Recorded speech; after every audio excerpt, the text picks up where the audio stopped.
The dust cloud rose behind the stagecoach as it rattled into Prescott, Arizona territory, in the sweltering summer of 1878, and Catherine Walsh pressed her gloved hand against the window, her heart hammering with equal parts terror and determination, as she contemplated the elaborate lie she had told to secure her position at the Double R Ranch.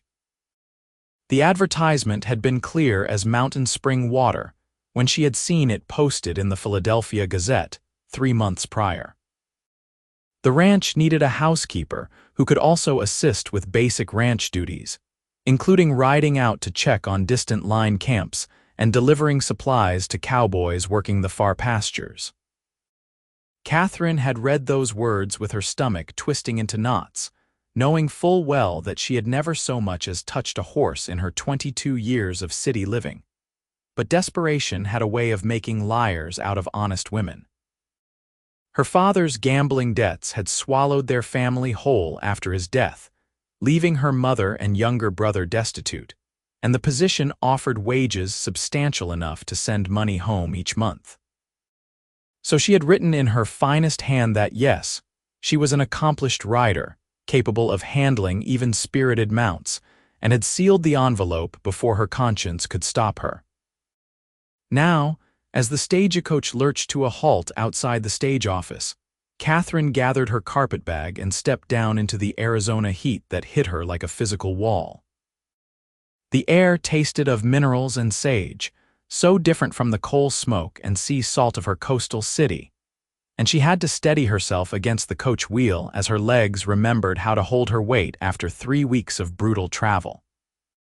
A man in a dusty suit tipped his hat to her as he passed, and she nodded politely, scanning the sparse crowd for whoever might have been sent to collect her. "Miss Walsh." The voice came from behind her, low and rough as gravel, and Catherine turned to find herself looking up at a man who seemed to have been carved from the same red stone as the surrounding cliffs. He stood well over 6 feet tall, with shoulders broad enough to block out the afternoon sun, and his face bore the weathered bronze of someone who had spent decades under the merciless western sky. Dark hair curled slightly beneath his worn Stetson, and his eyes were the startling blue-green of a mountain lake, studying her with an intensity that made her breath catch.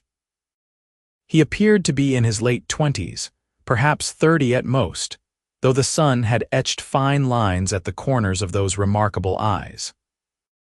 "Yes, I am Catherine Walsh," she managed, extending her hand in what she hoped was a confident gesture. "You are from the Double R Ranch." "Cole Richardson," he said, taking her hand with surprising gentleness for someone with such calloused palms. "I run the place, though my father still thinks he does most days." "Got your trunk already loaded in the wagon. It is about an hour's ride to the ranch." Catherine felt her stomach drop. A wagon ride she could manage, but she wondered how long she could maintain her deception once they arrived at the ranch itself. She followed Cole to where a sturdy wagon waited, 2 patient horses already hitched and swishing their tails against the persistent flies. He helped her up onto the bench seat with one hand, then swung up beside her with the easy grace of a man completely at home in his body, and she found herself acutely aware of the heat radiating from him in the close quarters. The road out of Prescott wound through high desert country that took Catherine's breath away, despite her nervousness. Ponderosa pines dotted the hills, and in the distance, mountains rose purple and magnificent against the endless blue sky. Cole drove in silence for a while, and Catherine studied him from the corner of her eye, noting the easy confidence with which he handled the reins, the way his body moved with the rhythm of the wagon. There was something solid about him, something that made her feel both safe and terribly guilty about her deception. "Your letter said you grew up around horses," Cole said eventually, not looking at her, his eyes fixed on the road ahead. "What kind of riding did you do back east?" Catherine's mouth went dry. She had rehearsed answers to such questions during the long stagecoach journey, but now, sitting beside this man who clearly knew horses the way she knew embroidery stitches. Her prepared lies felt flimsy as paper. "Oh, just general riding," she said vaguely, hoping he would not press for details. "Nothing too specialized." "We have got some good, steady horses," he continued, and she thought she detected a note of pride in his voice. "My father bred most of them himself before his health started failing. We will get you mounted up tomorrow morning, let you get familiar with the stock. You will mostly be riding out to the North Line camp on Thursdays, weather permitting. It is about a 2-hour ride, nothing too demanding." 2 hours, Catherine felt dizzy. She could not possibly maintain a pretense of competence for 2 hours on horseback, and the thought of being thrown or injured so far from help made her palms sweat inside her gloves. But she had committed to this path, had used the advance on her wages to pay off the most pressing of her family's debts, and there was no turning back now without destroying her mother's hope of keeping their small house. "That sounds perfectly manageable," she lied, and hated herself for it. The Double R Ranch came into view as they crested a rise, and Catherine could not suppress a small gasp of admiration. The main house was built of adobe and timber, sprawling and solid, with a covered porch that wrapped around 3 sides. Outbuildings dotted the property, including a massive barn that Cole identified with a gesture, corrals full of horses in various shades of bay and sorrel and black, and in the distance, cattle grazed across hills that rolled toward the mountains like waves on an endless sea. It was beautiful in a way that made her chest ache, so different from everything she had known, and for a moment, she forgot her anxiety in simple wonder. Cole pulled the wagon up to the main house, and a woman emerged onto the porch, wiping her hands on her apron. She was perhaps 50, with iron-gray hair pulled back in a practical bun, and a face that had laugh lines around eyes the same blue-green as Cole's. "You must be Miss Walsh," the woman called out cheerfully. "I am Margaret Richardson, and I am so glad you are here." Cole helped the girl down and bring her trunk to the blue room. The next hours passed in a blur of introductions and information. Margaret showed Catherine through the house, which was surprisingly refined inside despite its rugged exterior, with real glass windows and furniture that spoke of care and quality. The blue room that would be Catherine's own was larger than any space she had occupied since her family's financial ruin, with a real bed covered in a quilt of intricate design and a window that looked out toward the mountains. Margaret explained that her husband, James, was resting after a difficult morning but would meet Catherine at supper, and launched into a detailed description of the household routines and expectations. "The riding is really the smallest part of your duties," Margaret assured her as they stood in the large kitchen, which smelled of baking bread and simmering stew. "Most weeks, you will just need to take supplies out to the boys at the North Camp on Thursday mornings.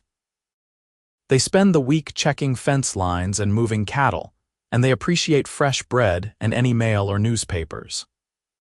The rest of the time, you will help me with the house, the garden, and the cooking for the hands who eat at the main house."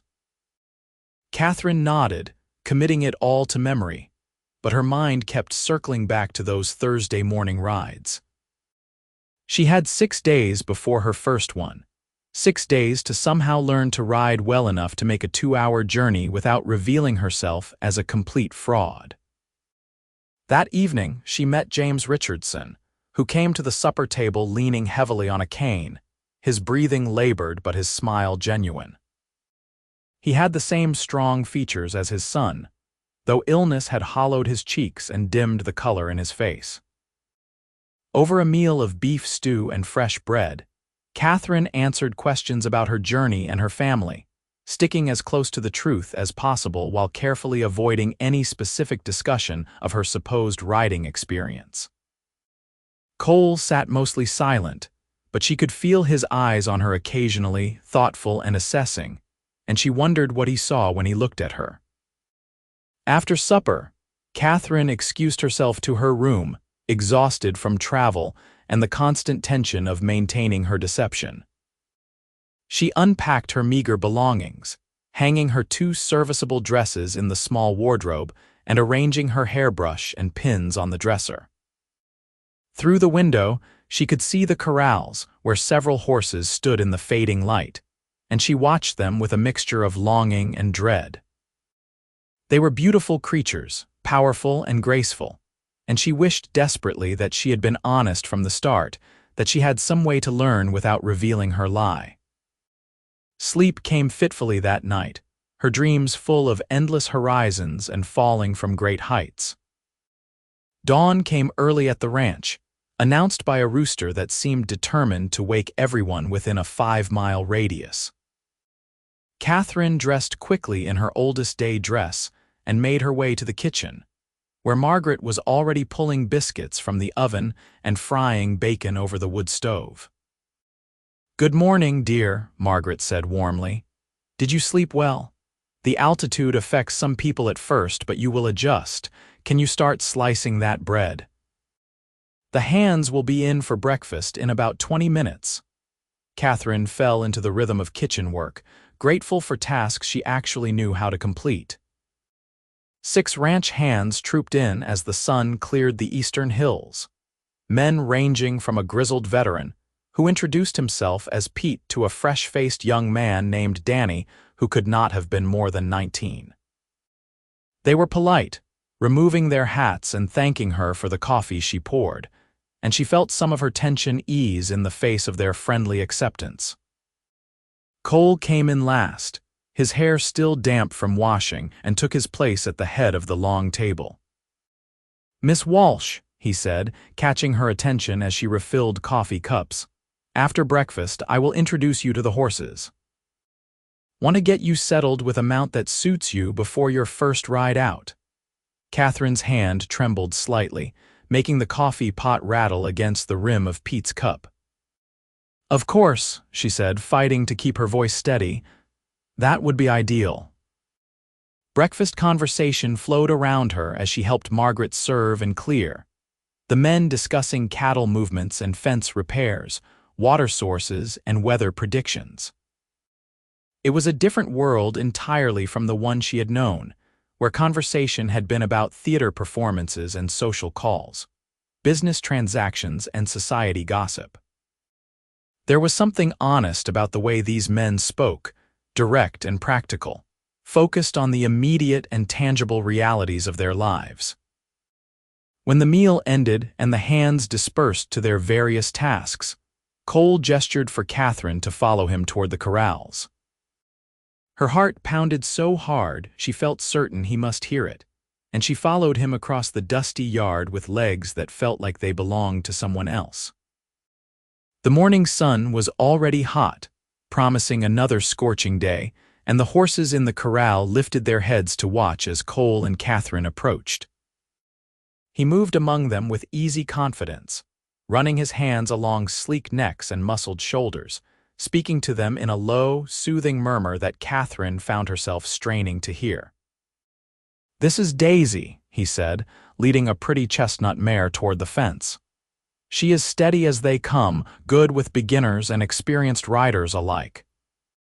Good trail horse too, sure-footed in rough country."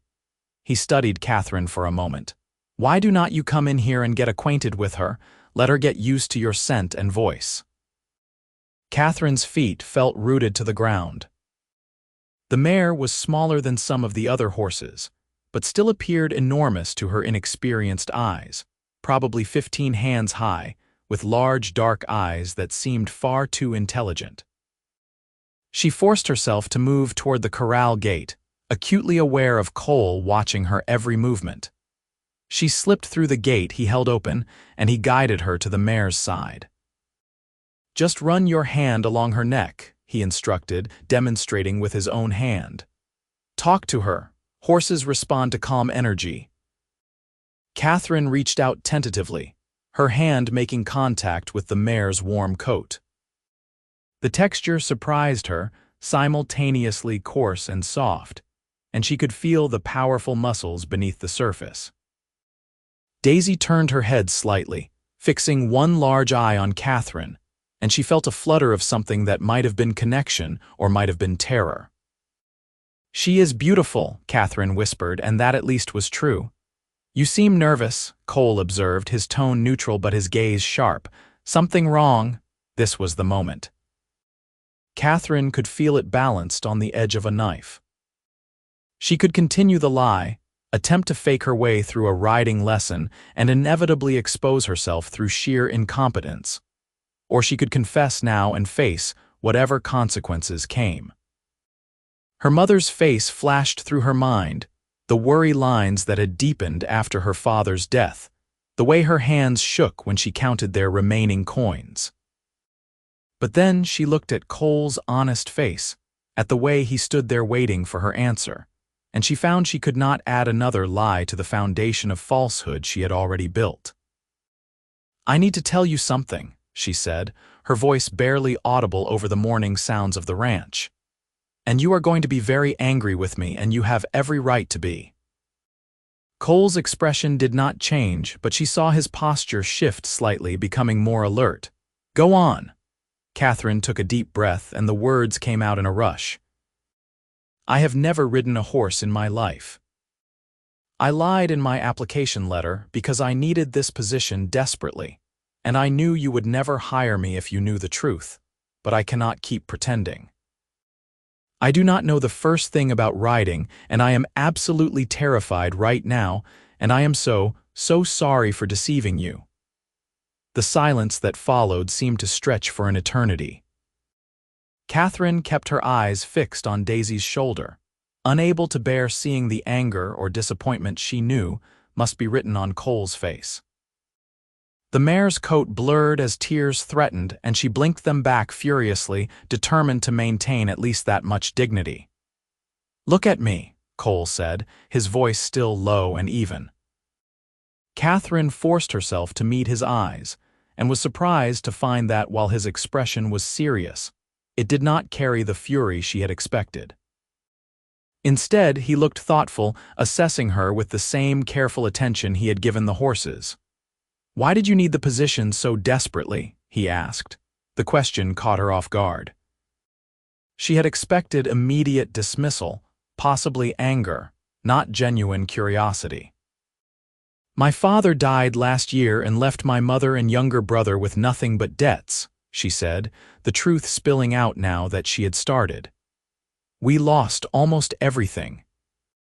Mother is trying to keep our house, but she cannot work much due to her health, and my brother is only 14, still in school.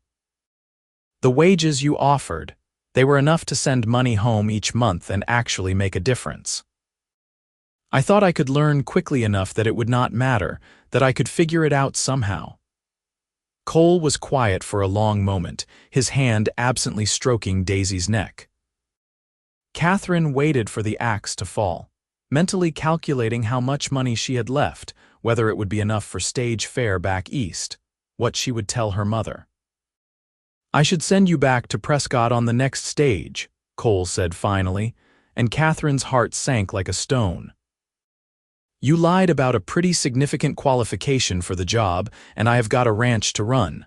I cannot afford to carry someone who cannot pull their weight." "I know," Catherine whispered. "I understand.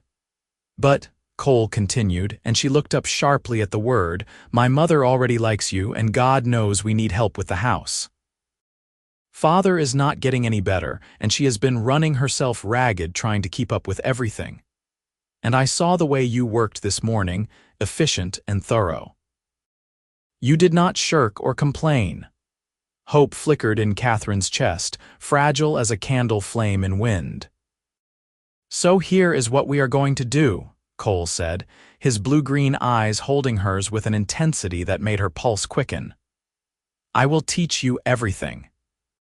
We will start this afternoon, after the heat breaks a bit. I will work with you every day until you can handle Daisy well enough to make that ride to the North Camp.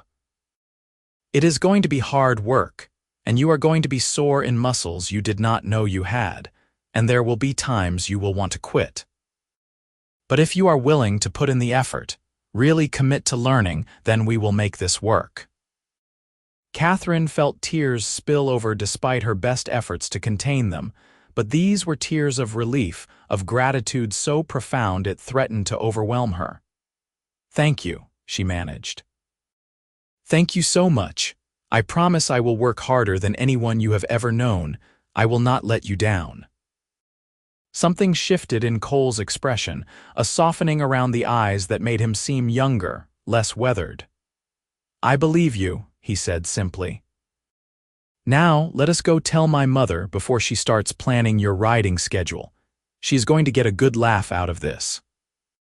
To Catherine's surprise, Margaret did laugh when Cole explained the situation, but it was a kind laugh, warm and understanding. "Lord knows we have all had to stretch the truth a time or two to survive," she said, patting Catherine's hand where it rested on the kitchen table. "I told my first husband I knew how to cook when we married, and I could barely boil water without burning it. He was very patient with me, just as Cole will be with you. And honestly, dear, the riding is helpful but not essential. We managed for 3 months before you arrived. We could have kept managing. It is the help with everything else that really matters." Still, Catherine could see the relief in Margaret's eyes when Cole confirmed he would teach Catherine to ride, and she understood that the older woman had been carrying more burden than she wanted to admit. That afternoon, as the sun began its descent toward the western hills, and the fierce heat eased to merely oppressive, Cole met Catherine at the corral with Daisy already saddled. The sight of the horse with all its equipment was both thrilling and intimidating, the leather and metal looking terribly complex to Catherine's untrained eye. "First lesson is just going to be about getting comfortable," Cole said, leading Daisy to a mounting block that stood near the fence. "No actual riding today, just learning how to get on and off, how to sit properly, how to hold the reins. The basics." Catherine nodded, trying to absorb everything as Cole pointed out the various parts of the saddle and bridle, explaining the purpose of each piece. His teaching style was patient and methodical, breaking down each concept into manageable pieces, and she found herself relaxing slightly as she realized he genuinely meant to teach her, not just test her and find her wanting. "Put your left foot in the stirrup," he instructed, demonstrating by placing his own boot in the metal loop. "Then grab the saddle horn with your left hand and swing your right leg over. Want to do it in one smooth motion so you do not startle the horse." Catherine stepped up to Daisy's left side, suddenly aware that she had never been this close to such a large animal. The mare stood quietly, but Catherine could sense the power coiled in that body, the potential for movement that could easily unseat an unprepared rider. She fitted her foot into the stirrup as Cole had shown her, gripped the saddle horn, and attempted to pull herself up. She made it perhaps halfway before her arms gave out, and she had to step back down, her cheeks flushing with embarrassment.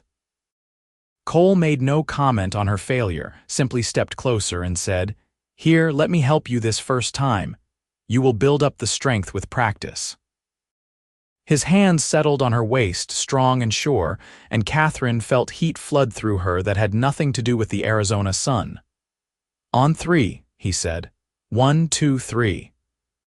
He lifted her as she pushed off with her left leg, and suddenly she was in the saddle, sitting astride a horse for the first time in her life. The height was dizzying, the ground seeming much farther away than it should, and she gripped the saddle horn with white-knuckled intensity as Daisy shifted her weight beneath her. "Breathe," Cole said, his hand resting lightly on her leg in what she suspected was meant to be a steadying gesture. "You are all right. Daisy is not going anywhere, and I am right here. Just sit for a moment and get used to the feeling." Catherine forced herself to take slow breaths, focusing on the solid presence of Cole beside her, the patient stillness of the mare beneath her. Gradually, her death grip on the saddle horn eased slightly, and she could pay attention to other sensations, the creak of leather, the warmth of the horse, the way her body naturally wanted to find balance on the living, breathing creature. "Good," Cole said approvingly. "Now let us talk about posture." They worked for nearly an hour, with Cole walking Daisy in slow circles around the corral while Catherine focused on keeping her back straight, her heels down, her hands quiet. He corrected her positioning with words and occasional gentle adjustments, his touch always professional, but somehow creating sparks of awareness everywhere it landed. By the time he called an end to the lesson, Catherine's legs were trembling from the unfamiliar strain of gripping the horse's sides, but she felt a surge of pride at what she had accomplished. "You did well," Cole said as he helped her dismount, his hands again at her waist to ease her down. "Tomorrow we will do the same thing, but you will be in control of stopping and starting." Baby steps. Catherine's feet touched the ground and her legs immediately protested, stiff and shaky. She would have stumbled if Cole's hands had not remained steady on her waist, holding her upright until she found her balance. "Thank you," she said, looking up at him, acutely aware of how close they stood. "For giving me this chance, for your patience. I know I must seem completely incompetent." "You seem brave," Cole said, his voice gone slightly rough. "It takes courage to admit a mistake and even more to face your fears head-on. Not everyone has that kind of strength." Their eyes held for a moment longer than necessary, and Catherine felt something shift between them, a recognition of sorts, a possibility. Then Cole stepped back, clearing his throat, and the moment passed. "Better go help Mother with supper," he said, "and you might want to soak in a warm bath tonight. You are going to be sore." He was right. By evening, muscles Catherine had never given much thought to were announcing their existence with insistent aches. But as she lay in bed that night, clean from her bath and tired in a way that felt oddly satisfying, she found herself smiling at the ceiling. She had done it, had actually sat on a horse, and tomorrow she would do it again, and the day after that, and gradually she would become the rider she had claimed to be. And if her thoughts drifted to blue-green eyes and strong, gentle hands before she fell asleep, well, that was nobody's business but her own. The days fell into a rhythm that Catherine found both exhausting and exhilarating. Mornings began before dawn, helping Margaret prepare breakfast for the hands, then cleaning up and moving on to other household tasks, laundry and mending, preserving vegetables from the garden, baking bread that filled the house with its warm, yeasty scent. The work was physical and constant, but Catherine had never minded hard work, and Margaret's companionship made even the tedious tasks pleasant. The older woman had a gift for storytelling, sharing tales of the ranch's early days, when she and James had built it from nothing, weathering droughts and harsh winters, cattle rustlers and financial panics. But it was the afternoons that Catherine both dreaded and anticipated with equal intensity. Every day, as the worst heat of the afternoon began to ease, Cole would find her and they would make their way to the corral where Daisy waited. True to his word, he was teaching her everything, starting from the absolute basics and building methodically toward competence. The second lesson focused on controlling the horse's movements, teaching Catherine how to cue Daisy to walk forward and halt, how to turn using a combination of reins and leg pressure. It felt impossibly complicated at first, trying to coordinate hands and legs and posture all at once while sitting atop a creature with a mind of its own. But Cole's patient instruction and Daisy's placid temperament combined to make progress possible. "You are thinking too much," Cole said on the third day, watching as Catherine tried to guide Daisy through a figure-8 pattern in the corral. "Let your body respond naturally. The horse can feel your tension and it makes her uncertain. Trust yourself." "Easy for you to say," Catherine muttered, but she tried to relax her shoulders to breathe more deeply and felt Daisy's gait smooth out beneath her in response. "There," Cole said, and she could hear the smile in his voice. "See, you are getting it." Progress was slow but steady. By the end of the first week, Catherine could mount Daisy by herself with only minimal ungainliness, could walk and halt with confidence, and was beginning to attempt a trot, which proved to be a bone-jarring experience that left her convinced her spine would never be the same. "The key is to move with the horse, not against her," Cole explained, demonstrating on his own mount, a powerful bay gelding named Thunder. He made it look effortless, his body flowing with the horse's movement as if they were a single entity, and Catherine watched with a mixture of admiration and despair that she would ever achieve such grace. But Cole seemed to have infinite patience, never showing frustration even when Catherine made the same mistake multiple times, always finding something to praise even in her most awkward attempts. And slowly, almost imperceptibly, something was changing between them. Their conversations during lessons expanded beyond riding instruction to encompass other topics. Her life back east and his growing up on the ranch, her love of reading and his of the wild country that surrounded them, her fears for her family and his worries about his father's declining health. "The doctor says it is his heart," Cole said one evening as they walked the horses to cool them down after a particularly grueling lesson. "Says there is nothing to be done except keep him comfortable and not let him overexert himself. But it is killing him to be sidelined, to watch me run the ranch he built. He was always such a vital man, so strong. It is hard to see him diminished." "I am sorry," Catherine said softly, recognizing the helpless grief in Cole's voice, having felt it herself as she watched her father fade. "It must be terribly difficult." "Mother is the strong one," Cole said. "She never complains, never shows how much it hurts her. But I see it, the way she watches him when she thinks no one is looking, like she is trying to memorize every detail before it is too late." Without thinking, Catherine reached out and touched his arm, a gesture of comfort and understanding.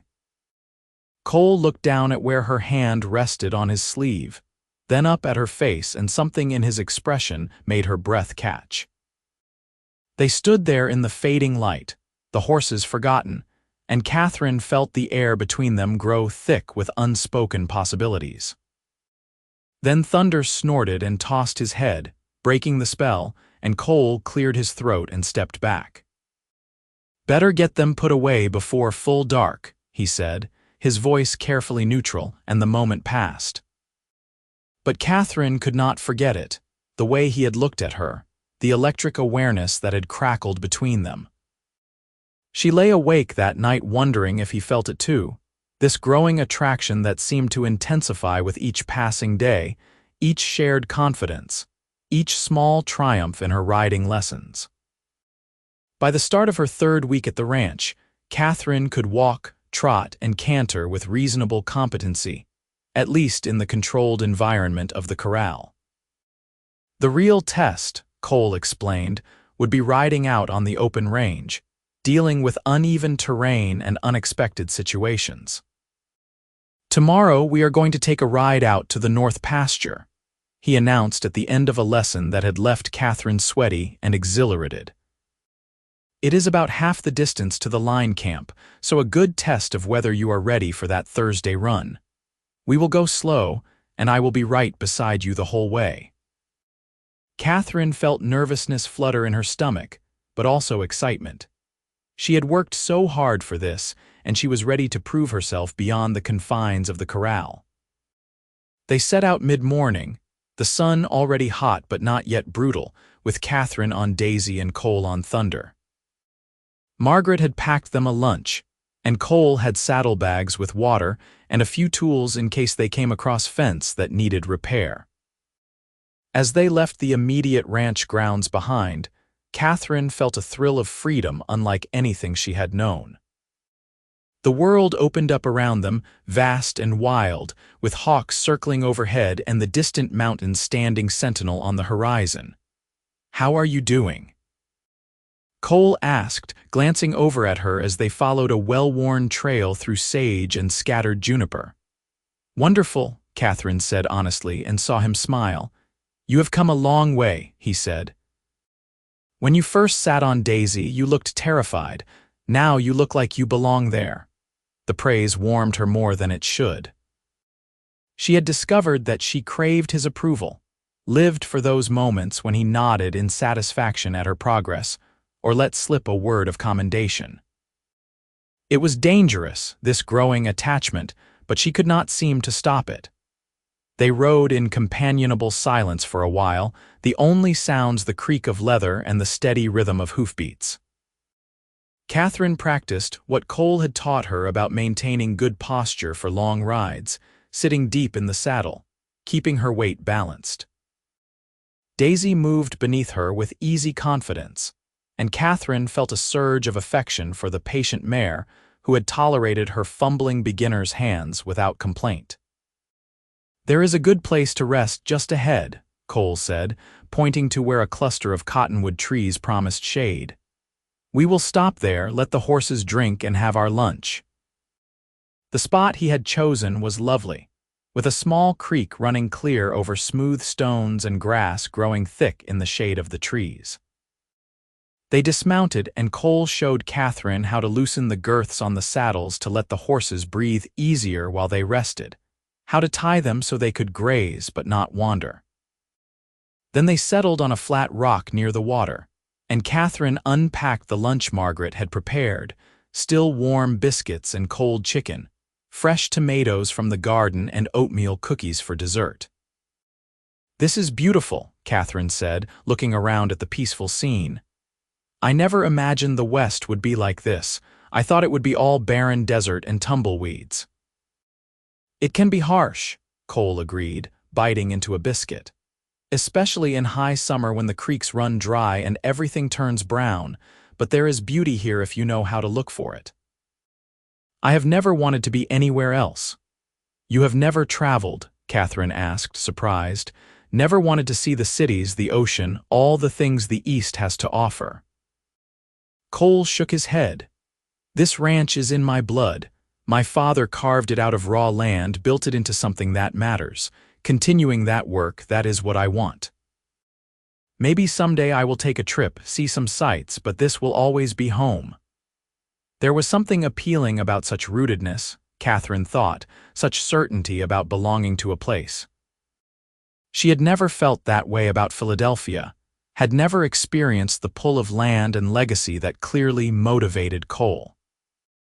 But sitting here in this peaceful spot, with the sound of water and birdsong surrounding them, she could begin to understand it. "Tell me more about your family," Cole said, passing her the canteen. "Your brother, what is he like?" Catherine smiled, thinking of Thomas. "He is bright, so bright it sometimes startles me. He wants to be an engineer, builds these elaborate mechanical contraptions from scraps. Before father died, we thought he might go to university, but now—" She shrugged, the old grief and worry surfacing.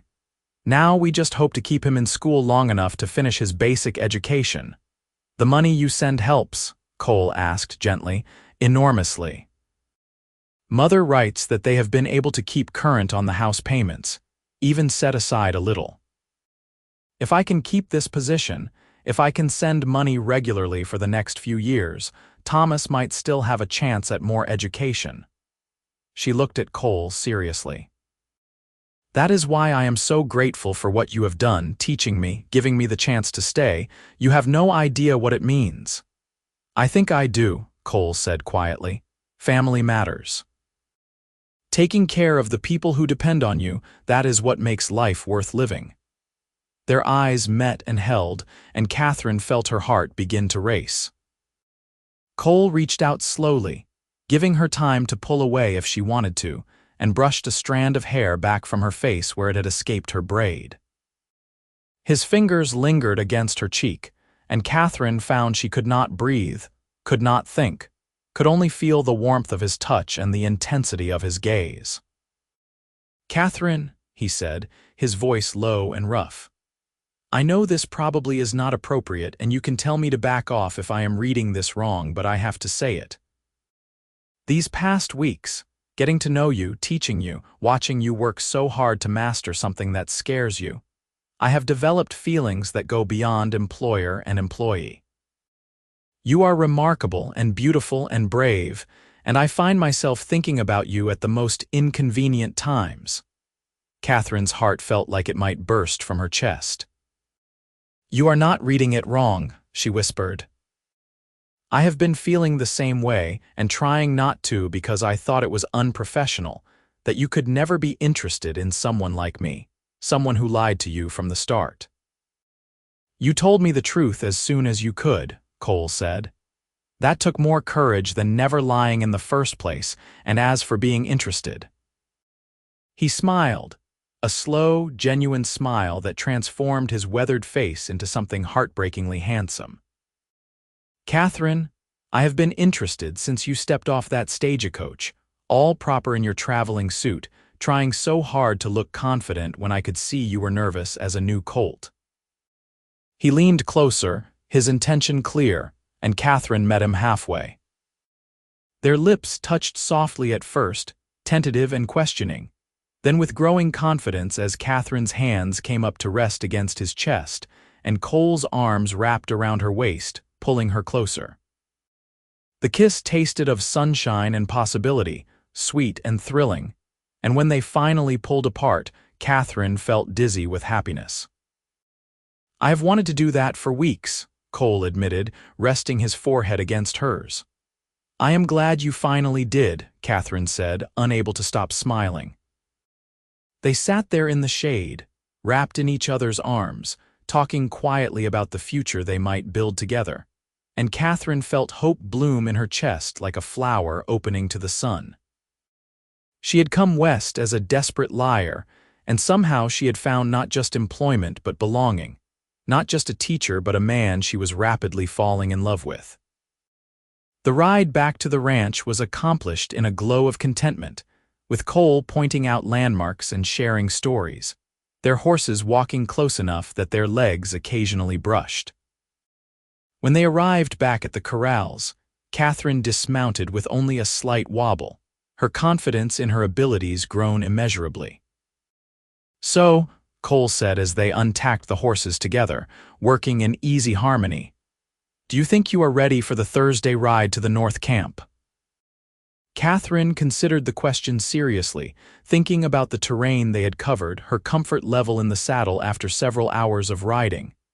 "Yes," she said finally, "I think I am." "Good," Cole said, a note of pride in his voice. "Because the boys up there are getting mighty sick of Pete's biscuits and are probably desperate for some of Mother's proper cooking." That Thursday morning dawned clear and cool, the summer heat not yet having taken hold. Catherine dressed in her riding clothes, a split skirt Margaret had helped her alter from an old dress, and made her way to the barn where Cole already had Daisy saddled and a pack horse loaded with supplies. Margaret came out to see her off, pressing a package of food into her hands and squeezing her shoulder affectionately. "You will do fine, dear," Margaret said. "Just remember everything Cole taught you and trust Daisy. She has made this trip 100 times, she could probably find her way blind." James had even emerged onto the porch, bundled in a blanket despite the pleasant temperature, and he raised a hand in farewell as Catherine mounted. The gesture touched her, this man who barely knew her taking the time to see her off on her first real test. Cole swung up on Thunder with practiced ease. "Ready?" he asked, and Catherine nodded, gathering her reins the way he had taught her. They set out at a steady walk, Cole leading the pack horse on a long line. The trail wound through country similar to what they had covered on their previous ride, but gradually the terrain grew more rugged, with steeper climbs and rockier footing.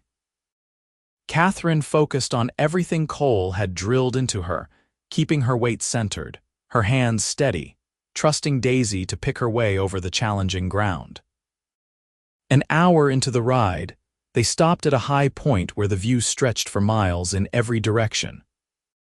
Catherine could see the ranch buildings behind them, small now with distance, and ahead, a line of hills where Cole said the line camp was situated. "How are you holding up?"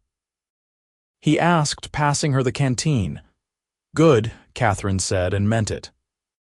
Her legs were tired and her backside was starting to feel the strain of long hours in the saddle, but she was managing, keeping pace, not holding them back.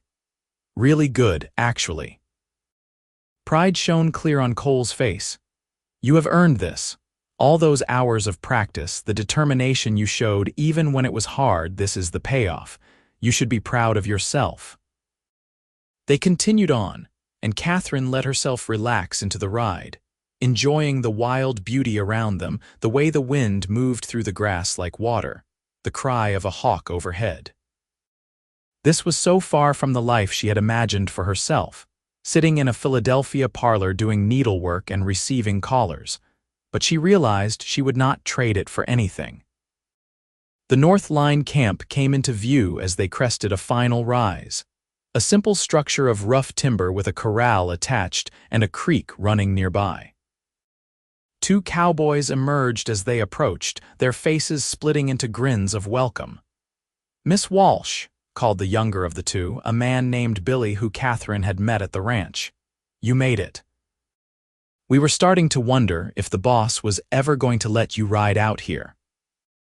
"Had to make sure she could handle it first," Cole said, dismounting and moving to help Catherine down, though she noticed with satisfaction that she managed on her own before he reached her. Miss Walsh is a quick learner, though, took to riding like she had been doing it all her life.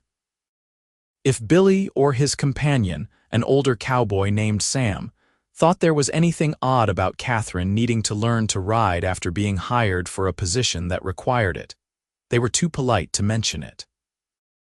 They helped unload the supplies, exclaiming over the fresh bread and the newspapers Cole had brought from town, inviting them to stay for coffee before the return ride. The line camp was spare but clean, with bunks along one wall and a stove for cooking and heat. Billy put coffee on while Sam showed Catherine around the small garden they were attempting to grow. Tomatoes and beans struggling in the harsh conditions, but surviving through sheer determination and careful watering. "It is not much," Sam said, "but it gives us fresh vegetables now and then, makes the place feel a bit more like home." They sat outside in the shade of the cabin, drinking strong coffee and sharing Margaret's cookies, and the men caught Cole up on the work they had been doing. Fence lines repaired and water sources checked, cattle moved to better grazing. It was peaceful and companionable, and Catherine felt a warm sense of belonging listening to their easy conversation. Too soon, Cole was checking the sun and announcing they needed to start back if they were going to make the ranch before full dark. Catherine felt a pleasant tiredness in her muscles as they remounted, the kind that came from real accomplishment, and she handled Daisy's reins with new confidence as they waved goodbye to Billy and Sam. The ride back seemed to pass more quickly, perhaps because Catherine was no longer nervous, or perhaps because Cole rode close beside her, and they talked the entire way about everything and nothing, learning each other's thoughts on matters large and small. They discussed books, discovering a shared love of adventure stories, and music, with Catherine describing concerts she had attended and Cole admitting he played a passable fiddle when the mood struck him. They talked about the ranch and its future, Cole's plans to expand the herd and improve the breeding stock, perhaps add some sheep if the market looked good. "I would like your opinion on things," he said at one point, catching her by surprise. "You have a good head for practical matters and you see details that I might miss that is, if we." He paused, seeming uncharacteristically flustered. "What I am trying to say is that I hope you will think of this place as yours too, not just a position you hold but a real home." "I already do," Catherine admitted. "It happened faster than I would have thought possible, but yes, this feels like home in a way Philadelphia never really did." By the time they rode into the ranch yard, the sun was setting in a spectacular display of gold and crimson, painting the mountains and buildings in shades of fire. Margaret came out to greet them, her face anxious until she saw Catherine sitting straight and confident in the saddle, then breaking into a relieved smile. "You did wonderfully, I can tell," Margaret said as Catherine dismounted with only a slight stiffness. "Look at you, a proper ranch woman now." That night at supper, even James seemed more animated, asking Catherine questions about the ride and the condition of the north pasture fences, treating her observations with the same seriousness he gave Cole's. It felt like acceptance, like truly becoming part of the family, and Catherine went to bed that night filled with contentment despite her aching muscles. The summer days flowed into each other, each one bringing new lessons and deeper connections.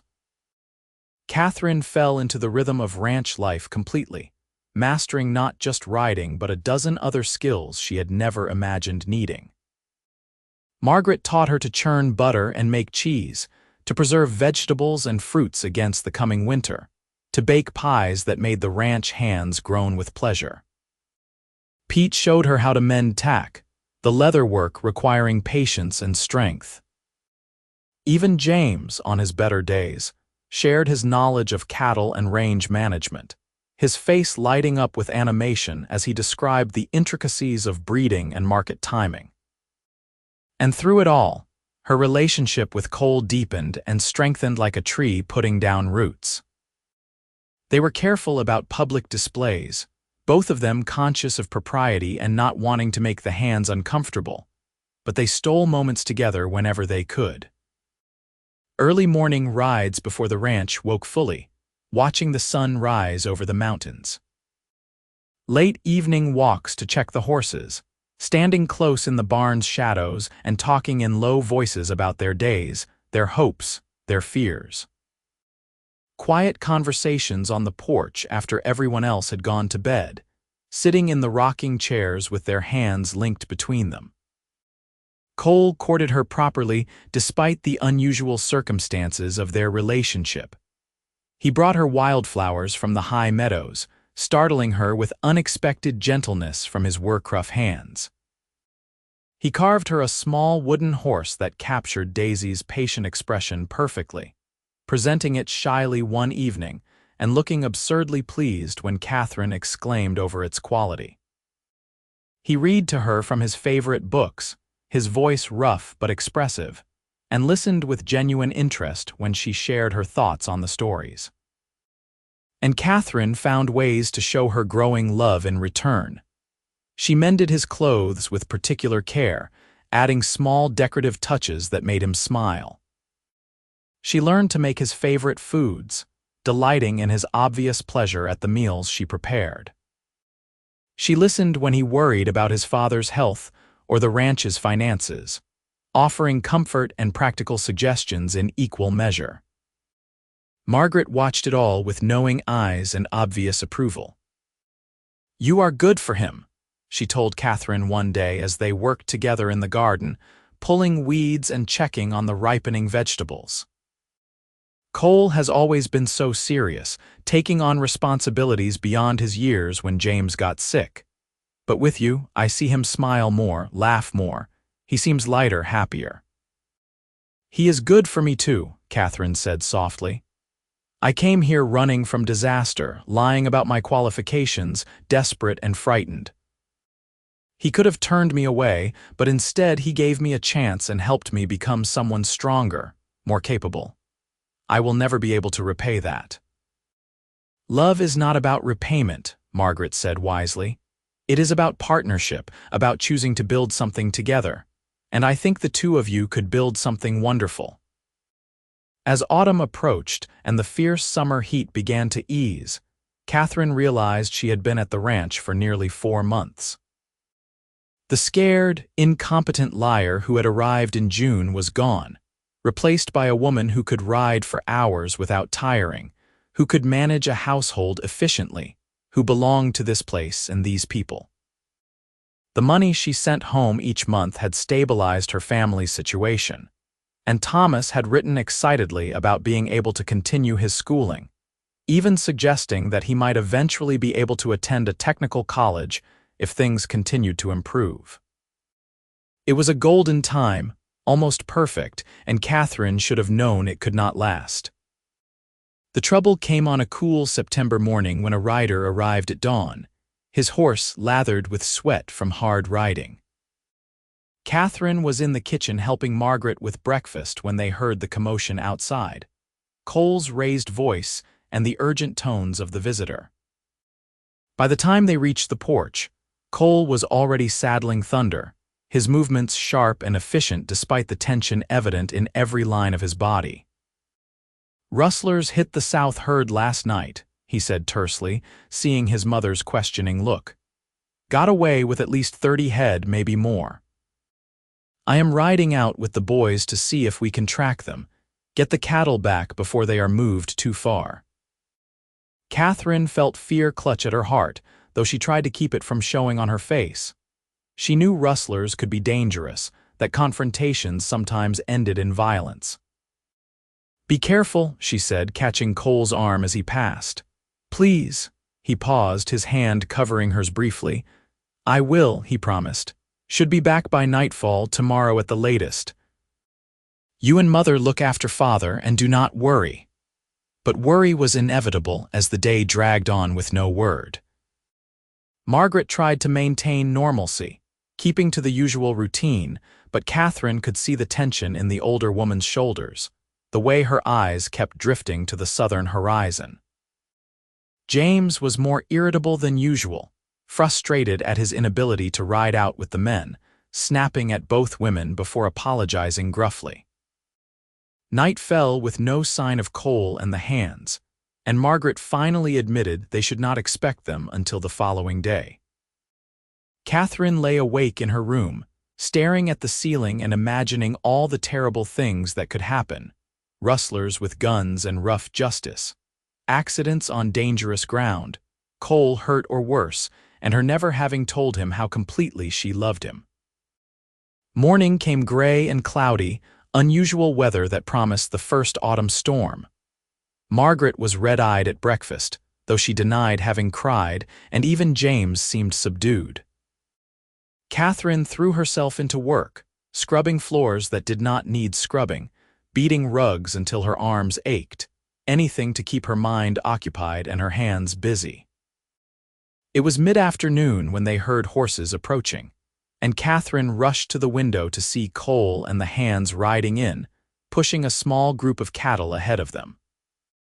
Relief flooded through her so intensely she had to grip the window frame for support. He was alive, he was whole, he was home. She forced herself to wait inside while Margaret hurried out to greet them, helping James to the porch so he could hear the report. Through the window, Catherine could see Cole talking with his parents, his expression weary but not defeated, and she caught snatches of the conversation, something about recovering most of the stolen cattle and the rustlers heading for the border, not worth pursuing further. When Cole finally came inside, Catherine was waiting in the kitchen, ostensibly preparing coffee but really just needing something to do with her hands. He stopped in the doorway when he saw her, and something in his face cracked, the careful control he had been maintaining giving way to pure relief at being home and safe. Catherine crossed the room without conscious thought and walked straight into his arms, not caring about propriety or who might see. Cole held her tightly, his face buried in her hair, and she could feel the tension draining from his body as he breathed in her scent, reassuring himself that she was real and present. "I was so worried," Catherine whispered against his chest. "I kept imagining terrible things, and I realized that if something happened to you before I could tell you how much you mean to me, how much I love you, I would never forgive myself." Cole pulled back just enough to look at her face, his blue-green eyes bright with emotion. "You love me?" "Yes," Catherine said simply. "I love you. I think I started falling in love with you that very first day, when you took my hand to help me into the wagon, but I have been too cautious to say it. But life is too uncertain to waste time being careful with important things. I love you, Cole Richardson, and I needed you to know it." The kiss he gave her was different from their previous stolen moments, deeper and more intense, a claiming and a promise all at once. When they finally broke apart, both breathing hard, Cole was smiling. "I love you too," he said, Have loved you probably since you confessed your lie and looked at me with those terrified eyes, so brave despite being scared to death. Catherine Walsh, will you marry me? Will you stay here not as an employee but as my wife, my partner, the person I want beside me for all the years to come? Yes, Catherine said, laughing and crying at the same time. Yes, absolutely yes. Margaret, who had apparently been listening from the hallway, chose that moment to enter with a delighted cry. And suddenly they were all talking at once, making plans and laughing, even James looking more animated than he had in weeks. It was decided that they would marry as soon as it could be arranged, perhaps in a month's time, giving Catherine time to write to her mother and brother, to invite them to travel west for the ceremony if they could manage it. The next weeks passed in a blur of preparation. Catherine and Margaret sewed a simple but beautiful dress of cream-colored cotton with delicate embroidery at the collar and cuffs.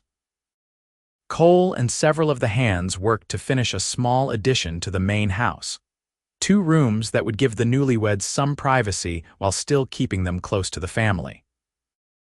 Letters arrived from Philadelphia, Catherine's mother expressing shocked delight at her daughter's news, and Thomas bubbling over with excitement about visiting the West and meeting the man who had captured his sister's heart. And through it all, Catherine and Cole stole moments together, riding out to check on cattle and ending up in secluded meadows, talking for hours about the life they would build together, the children they hoped to have, the way they would run the ranch as partners in all things. Cole shared his dreams of expanding operations, maybe buying the adjacent property if it ever came up for sale, and Catherine contributed ideas about diversifying income, perhaps keeping chickens for eggs to sell in town, or developing a vegetable garden large enough to supply local restaurants. "You have such a good mind," Cole told her one evening as they sat by the creek where they had shared their first kiss. "I never expected to find a partner who could match me in running this place, but you understand it, you see the possibilities. We are going to do amazing things together." The wedding took place on a crisp October morning, with the aspens turning gold on the mountainsides and the air smelling of pine and coming winter. Catherine's mother and Thomas had made the journey, her mother weeping happy tears as she saw how well her daughter looked, how confident and strong she had become. The ceremony was held outdoors, with a traveling preacher officiating and what seemed like half the territory in attendance, ranch families from miles around who wanted to wish the young couple well. Catherine spoke her vows clearly and firmly, promising to love and honor Cole for all her days, and her heart swelled as he repeated the same promises back to her, his voice strong and sure. When the preacher pronounced them married and Cole kissed her to enthusiastic applause from the assembled guests, Catherine felt like she was floating, impossibly happy, blessed beyond anything she had dared to dream. The celebration lasted well into the evening, with music and dancing, more food than could possibly be eaten, and toasts that ranged from heartfelt to hilarious. Pete told an embarrassing story about Cole as a boy that had everyone laughing, and Billy sang a surprisingly sweet ballad that he claimed to have written for the occasion. Margaret dabbed at her eyes repeatedly, and even James managed to stay for several hours before fatigue forced him to retire, but not before he pulled Catherine aside and told her gruffly that she was the daughter he had never had, and he was glad she had found her way to his family. When the last guests finally departed and the house grew quiet, Cole took Catherine's hand and led her to their new rooms. He had lit candles that cast a warm glow over the simple furniture, and someone, probably Margaret, had left wildflowers in a vase on the dresser. They stood facing each other, suddenly shy despite all their previous intimacy, the weight of this new commitment settling over them. "Mrs. Richardson," Cole said softly, reaching up to cup her face in his palm. "I like the sound of that." "So do I," Catherine whispered, then pulled him down into a kiss that quickly deepened, igniting the passion they had kept carefully banked throughout their courtship. Their wedding night was tender and sweet, awkward at moments as they learned each other's bodies but filled with laughter and whispered endearments, Cole's gentleness and Catherine's willing passion combining to create something beautiful. And when they finally fell asleep tangled together in the narrow bed, Catherine felt more content than she had ever imagined possible. The winter that followed was harsh, with early snows that piled deep and temperatures that plunged below zero. But the ranch was well prepared, with stores of hay for the animals and preserved food for the people, and the household drew close together during the long, dark months. Catherine took over more and more of the household management as Margaret focused her energy on caring for James, whose health continued its slow decline. Cole taught Catherine the intricacies of ranch bookkeeping, showing her how to track expenses and income, how to plan for seasonal variations and unexpected crises. "You need to know all of this," he said one snowy afternoon as they sat in the office, ledgers spread before them. "Not just because I want your input, though I do, but because if something happens to me, you need to be able to run this place." "Nothing is going to happen to you," Catherine said firmly, but she memorized the information anyway, understanding the practical necessity behind his words. They fell into the comfortable rhythms of married life, learning each other's habits and preferences, having their first fights and learning how to resolve them without lingering resentment. Catherine discovered that Cole could be stubborn about the strangest things, refusing to admit when he was wrong about small matters even while being completely reasonable about large decisions. Cole learned that Catherine needed time alone occasionally, space to read or think without constant company, and he made sure she had it even during the close quarters of winter isolation. And they learned the language of physical love, becoming more confident and adventurous, finding pleasure in each other's bodies and the intimacy that grew from complete trust. By the time spring arrived, melting the snow and revealing the brown grass beneath, Catherine suspected she might be carrying their first child, though she said nothing yet, wanting to be certain before raising hopes. James passed away peacefully in his sleep on a mild April night, with Margaret sitting beside him holding his hand.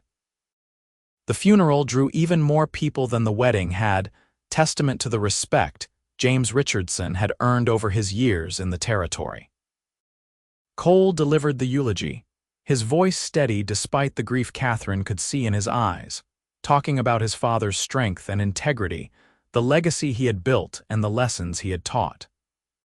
"He made this ranch mean something," Cole said, looking out over the assembled mourners. "Not just as a business, but as a symbol of what hard work and determination can achieve. He would want us to continue that work, to build on what he started. And I promise, Father, we will make you proud." Margaret held up well during the immediate aftermath, but in the weeks that followed, Catherine could see the toll the loss had taken. The older woman seemed to age overnight, moving more slowly, speaking more softly, the light in her eyes dimmed.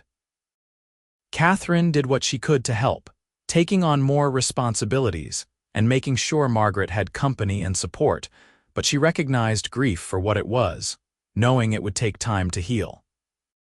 It was a month after the funeral that Catherine finally confirmed her pregnancy, sharing the news first with Cole in the privacy of their room. His reaction was everything she could have hoped for, pure joy flooding his face as he pulled her into his arms and held her as if she were made of spun glass. "A baby," he breathed against her hair. "Catherine, we are going to have a baby." "Are you happy?" she asked, though she could see the answer written plainly on his face. "Happy does not begin to cover it," Cole said. "This is everything, our future taking shape. Father would have been so pleased." They told Margaret at breakfast the next morning, and the announcement seemed to revitalize her, giving her something to look forward to, a new generation to nurture and protect. She immediately began planning, talking about cribs and baby clothes, offering advice and stories from when Cole had been small. The Hands were told soon after, and their rough congratulations and awkward but genuine well wishes warmed Catherine's heart. The pregnancy progressed smoothly through the spring and summer, Catherine adapting to her changing body with Margaret's guidance and Cole's protective concern. She continued her work for as long as she was able, though Cole insisted she stop riding in her 4th month, much to her frustration. "I feel fine," she protested. "Women have babies on the frontier all the time while doing much harder work than riding." "Those women do not have a choice," Cole said firmly. "You do. I am not risking you or the baby for anything, so you will just have to accept being pampered for a while." Their son was born on a cold January morning in 1880, arriving after a long but uncomplicated labor, with Margaret serving as midwife and Cole pacing anxious circles in the next room. When Margaret finally emerged to tell him he had a healthy boy, Cole rushed in to find Catherine exhausted but radiant, holding a tiny red-faced infant with surprising dark hair. "Meet James Cole Richardson," Catherine said softly, offering the baby to his father. "I thought we could call him Jamie." Cole took his son with shaking hands, tears streaming openly down his face as he studied the small, perfect features. "He is beautiful," he whispered. "You are both beautiful. Thank you, Catherine." "Thank you for this gift." Jamie proved to be a good baby, healthy and strong, with his father's eyes and his mother's stubborn determination. Cole was a devoted father, spending every free moment with his son, walking the floor with him at night when he fussed, making silly faces to coax out those first smiles. Margaret doted on her grandson with unconcealed joy. Her grief over losing James eased somewhat by the presence of this new life carrying his name. Catherine adapted to motherhood with the same determination she had brought to learning to ride, studying the baby's needs and patterns, learning to anticipate his wants before he cried. She was constantly amazed by the depth of love she felt for this small person, the fierce protectiveness that rose in her when he was threatened even by something as minor as a cold wind or a loud noise. The years that followed brought both challenges and joys. The ranch prospered under Cole's management and Catherine's careful bookkeeping, allowing them to buy the adjacent property when it came up for sale and expand their operations significantly. They added sheep to their livestock, despite some skepticism from the old-time cattlemen, and the gamble paid off handsomely as wool prices remained strong. A second child arrived 2 years after Jamie, a daughter they named Margaret Ann after both grandmothers, with Catherine's red-gold hair and a sunny disposition that charmed everyone who met her. Then another son, Thomas, born 3 years later and named for Catherine's brother, who by then had completed his technical education and secured a good position with a railroad company, sending grateful letters thanking his sister for the years of financial support that had made his success possible. Catherine's mother visited regularly, spending months at a time at the ranch and becoming a beloved fixture in the household. She passed away peacefully in her sleep during one such visit when Jamie was 7, surrounded by family and content in the knowledge that her daughter had found happiness and security. The original Margaret Richardson lived to see all 3 of her grandchildren grow into sturdy, confident young people, before passing away at the age of 73, still sharp-minded but finally worn down by years of hard living. Her loss hit the family hard, but they took comfort in knowing she had lived to see her son happy and successful, her grandchildren thriving, and the ranch her husband had built continuing to grow and flourish. Jamie showed early aptitude for ranch work, riding almost before he could walk and displaying an intuitive understanding of cattle and horses that made Cole beam with pride. Little Margaret proved to have her mother's head for numbers and her father's stubborn determination, announcing at age 8 that she intended to help run the ranch when she grew up, a declaration that Catherine and Cole took seriously enough to begin including her in appropriate business discussions. Thomas was quieter than his siblings, more studious, with a gift for mechanical things that reminded Catherine of her brother, and she made sure he had access to books and tools to nurture his interests. As the children grew, Catherine sometimes looked back on that terrified young woman who had stepped off the stagecoach in Prescott with false credentials and desperate hope, and she could hardly believe how far she had come. She had learned not just to ride, but to rope and brand, to doctor sick animals and deliver calves, to read the weather and the range with the expertise of someone born to it. But more than that, she had found love and partnership with a man who respected her mind as much as her heart, who treated her as an equal even in a time and place where women were often dismissed. On a warm spring evening when Catherine was 45 and Cole 48, they sat together on the porch swing they had installed years earlier, watching the sunset paint the mountains in shades of gold and crimson. Their children were grown now, Jamie at 23 running much of the day-to-day ranch operations, Margaret at 21 managing the business side of things with frightening efficiency, and Thomas at 18 preparing to leave for college to study engineering, following in his uncle's footsteps. "Do you ever regret it?" Cole asked, his arm around Catherine's shoulders, her head resting comfortably against his chest. "Coming west, staying here, all the hardships we have faced." Catherine thought about the question seriously, as she always did with important things. She thought about the brutal summers and freezing winters, the drought years and the flood years, the cattle losses and market crashes they had weathered. She thought about the danger and uncertainty, the times Cole had ridden out to face threats both natural and human, the nights she had lain awake worrying.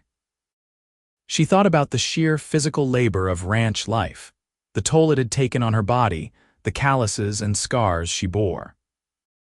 But then she thought about morning rides with the sun just breaking over the mountains, about working side by side with Cole to build something meaningful and lasting. She thought about her children's laughter echoing through the house, about Christmas celebrations with the hands all gathered around the big table, about quiet evenings spent reading by the fire while Cole worked on tack and the children played on the floor. She thought about the deep satisfaction of a well-run ranch, about the respect she had earned from their neighbors and employees, about the life she had built from nothing but determination and lies that had somehow transformed into truth. "Not for a single moment," Catherine said, tilting her face up to kiss her husband's weathered cheek. "This life, this place, you and our children, this is everything I never knew I wanted." That terrified liar on the stagecoach had no idea how fortunate she was about to become. Cole tightened his arm around her, pressing a kiss to the top of her head. "I am the fortunate one," he said. "That day you admitted you could not ride, that you had lied about everything, and I saw your courage in the face of certain consequences. That is when I started falling in love with you. You taught me that people are more than their mistakes, that honesty matters more than perfection, and that sometimes the best things come from taking chances on unlikely possibilities." They sat in comfortable silence as the stars began to emerge in the darkening sky, secure in the love they had built and the legacy they would leave. The ranch stretched out around them, thousands of acres of range land and timber, cattle and sheep and horses, all bearing the mark of their partnership and hard work. It would continue after they were gone, passed to their children and grandchildren, a living testament to what could be achieved through courage and determination and love. Inside the house, Catherine could hear Margaret calling that supper was ready, and Jamie's deeper voice responding with some joke that made his sister laugh. Thomas was probably already at the table, absorbed in some book or sketch, having to be reminded to eat. Normal, everyday sounds that filled her heart to overflowing. "Come on," Cole said, standing and offering his hand to help her up, just as he had that very first day so many years ago. "Our family is waiting." Catherine took his hand, their fingers intertwining with the ease of long practice, and together they walked into the house, into the warmth and light and love they had created together. Behind them, the ranch land stretched out under the star-filled sky, enduring and beautiful, the physical manifestation of a love story that had begun with a lie and become the truest thing in both their lives. And in the years that followed, as they aged into their silver years and welcomed grandchildren who ran wild across the same land where their parents had played, Catherine would sometimes tell the story of how she had come to the Double R Ranch, lying about knowing how to ride and terrified of being discovered. And she would smile as she recounted how Cole had said those fateful words that changed everything. "I will teach you everything." He had taught her to ride, yes, but so much more than that. He had taught her to trust, to love without reservation, to believe in herself and her capabilities. He had taught her that home was not a place, but a feeling, that family could be built as well as born into, that sometimes the best path forward started with admitting you were lost. And she had taught him things too, about partnership and compromise, about the strength that came from vulnerability, about how love could transform not just individuals but entire lives. Together they had built something that would outlast them both, a legacy of love and hard work, of integrity and determination, of two people who had found each other against all odds and chosen to create something beautiful together. The ranch continued to thrive under Jamie's management when Cole finally, reluctantly, passed the reins to his son at age 65. Cole and Catherine remained involved, offering advice when asked, but mostly content to watch the next generation put their own stamp on the operation. They traveled some, visiting Thomas in Denver, where he had made a name for himself as a civil engineer, spending time with Margaret, who had married a neighboring rancher and was raising a brood of children who showed every sign of inheriting their mother's sharp mind and their grandmother's determination. But they always came back to the Double R, to the house they had enlarged and improved over the years but never abandoned, to the land that had become as much a part of them as their own heartbeats. They rode together when weather and health permitted, moving slower now but still finding joy in the familiar trails, still stopping at that same spot by the creek where they had first kissed and confirmed what their hearts already knew. Cole passed away at 72, peacefully in his sleep after a good day spent riding the range with Jamie, checking on new calves and discussing plans for the spring.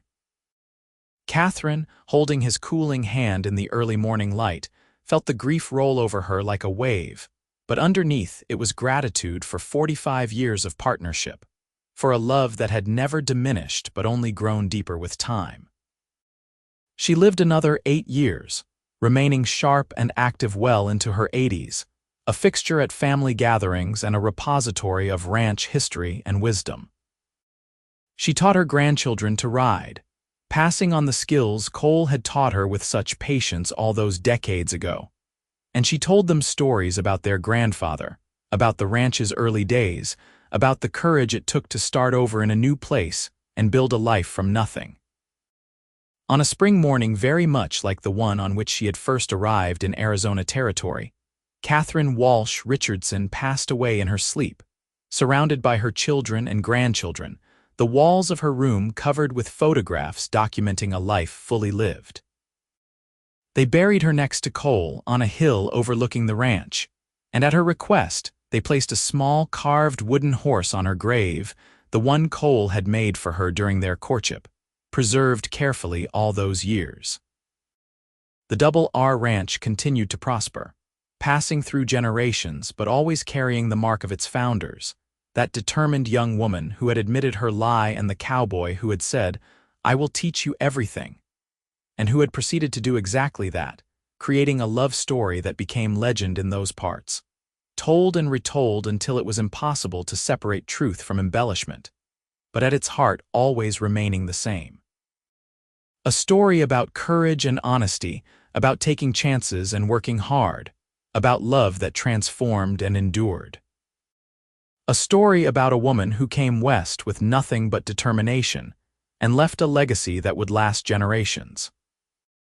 A story about a man who saw potential where others might have seen only deception, who offered not judgment but opportunity, who loved with his whole heart and taught with infinite patience. A story, ultimately, about the power of truth to create something far more lasting than any lie ever could, about the way admitting our weaknesses can become our greatest strength, about how the best journeys often begin with the courage to say, "I do not know how, but I am willing to learn." And on warm spring evenings, when the sun sets over the Arizona mountains in shades of gold and crimson, you can still feel their presence on that ranch, in the wind that moves through the grass, in the patient horses standing in the corrals, in the love that built something enduring from the honest truth. She admitted she had lied about knowing how to ride. The cowboy said, "I will teach you everything." And together they created a love that would last forever.